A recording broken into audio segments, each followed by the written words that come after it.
tầm nhìn của chúng ta xa mà chúng ta đi đường dài thì sức khỏe là cái tài sản vô giá mà chúng ta phải đầu tư. Chúng ta phải đầu tư vào sức khỏe của mình. Thứ nhất đó là tài sản, đó là sức khỏe, đúng không ạ? Trí tuệ cũng là sức khỏe, đúng không anh chị em mình? Và vật chất cũng là tài sản. Nhưng mà vật chất ở đây đó là vật chất phải gia tăng được tài sản thì mới gọi là tài sản nhé anh chị em mình. Ví dụ như là anh chị em chúng ta có hiểu biết mà anh chị em mà đang làm trong có một cái mua, ví dụ như là Ghen thì không rảnh, gọi là chưa rảnh về cái phần đầu tư, nhưng mà chúng ta sẽ hiểu một cái là ví dụ như là vàng đi. Vàng là dễ hiểu nhất, đúng không anh chị mình? Ví dụ như vàng ấy, chúng ta mua vàng thì nó để chúng ta để lâu thì nó sẽ lên giá, đúng không ạ? Vàng để lâu là nó sẽ lên giá, thì đó cũng gọi là, thì đó là tài sản, đúng không anh chị em mình? Thì đó là tài sản.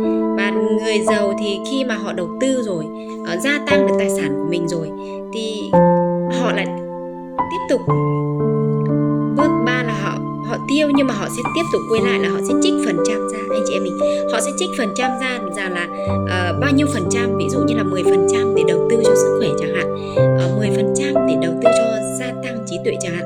Trí tuệ ở đây đó không phải là trí tuệ ở đây, ví dụ như là chúng ta thiếu kỹ năng ăn nói thì chúng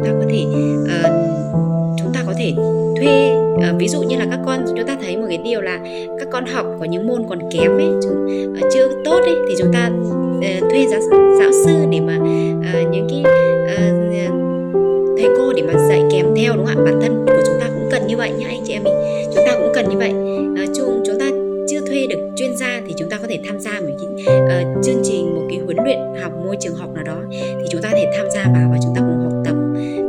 Đó cũng là cái gia tăng cái trí tuệ, gia tăng cái hiểu biết cho bản thân của chúng ta, và gia tăng cái kỹ năng cho bản thân của chúng ta. Ví dụ như anh chị em nào mà kinh doanh thì chúng ta có thể tham gia những cái khóa học bán hàng, đúng không ạ? Hoặc là thuê chuyên gia bán hàng về dạy chúng ta. Có nhiều tiền thì chúng ta thuê hẳn chuyên gia về bán hàng về dạy cho chúng ta, thì có phải là chúng ta gia tăng kiến thức, kỹ năng của chúng ta gia tăng lên, có phải là chúng ta sẽ gia tăng dòng tiền nữa không, đúng không anh chị em mình? Và khi mà đầu tư, đó là đầu tư những cái tạo ra tài sản, đó là như vậy.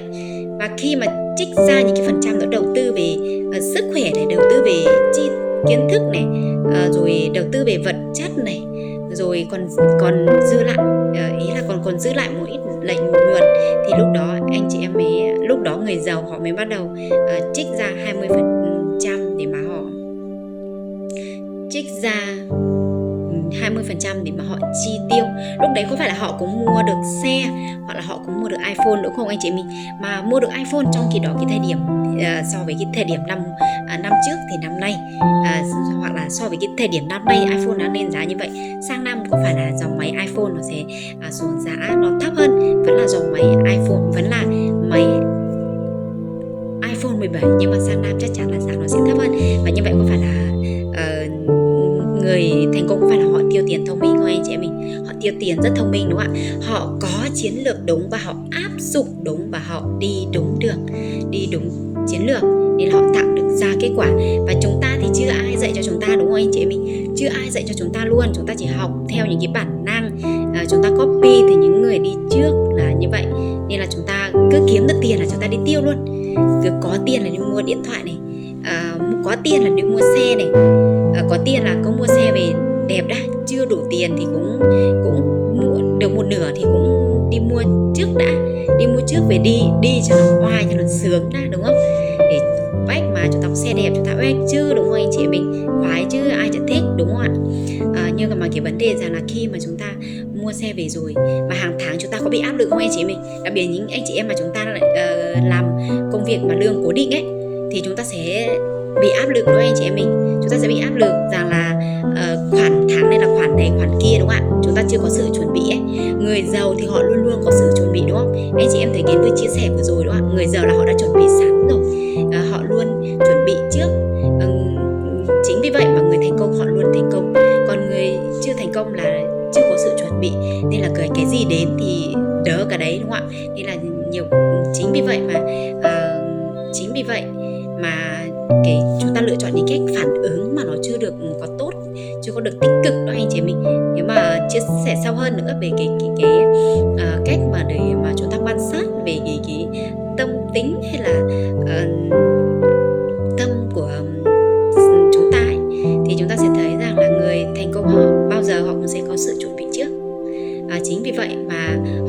thành công. à, Thầy của Yến có một cái câu rất là hơi và Yến cảm thấy rất là đắc luôn, có nghĩa là rất là thấm luôn á, đắc thấm luôn ấy. Đó là câu nói rằng là không, vũ trụ không gửi vấn đề cho riêng mình bạn, mà hầu hết tất cả mọi người đều được vũ trụ gửi vấn đề cho, và mỗi người sẽ có vấn đề của mỗi người ở một cái ở mức nào thì sẽ có vấn đề ở mức đó, thì gọi là mây tầng nào thì sẽ gặp rõ tầng đấy, nên là mỗi người đều sẽ có cái vấn đề của mình, đều có cái thử thách của mình. Nhưng khi mà chúng ta bước qua cái thử thách đó, những cái thử thách mà chúng ta gọi là bứt phá được bản thân mình ấy, chúng ta sẽ thấy chúng ta cao hơn, chúng ta lớn hơn, đúng không anh chị em mình? Chính vì vậy nếu như anh chị em mà chúng ta chưa học được chúng ta chưa có cái bí kíp để mà quản lý tài chính hiệu quả ấy, thì chúng ta nên học từ những người thành công, họ đã có kết quả như chúng ta mong muốn rồi, chúng ta có thể áp dụng. Và đặc biệt là chuẩn bị sắp tới năm 2026 rồi, thì chúng ta đã có những dự định gì rồi, chúng ta đã có những mục tiêu gì rồi, chúng ta đã thiết lập cho mình mục tiêu gì rồi.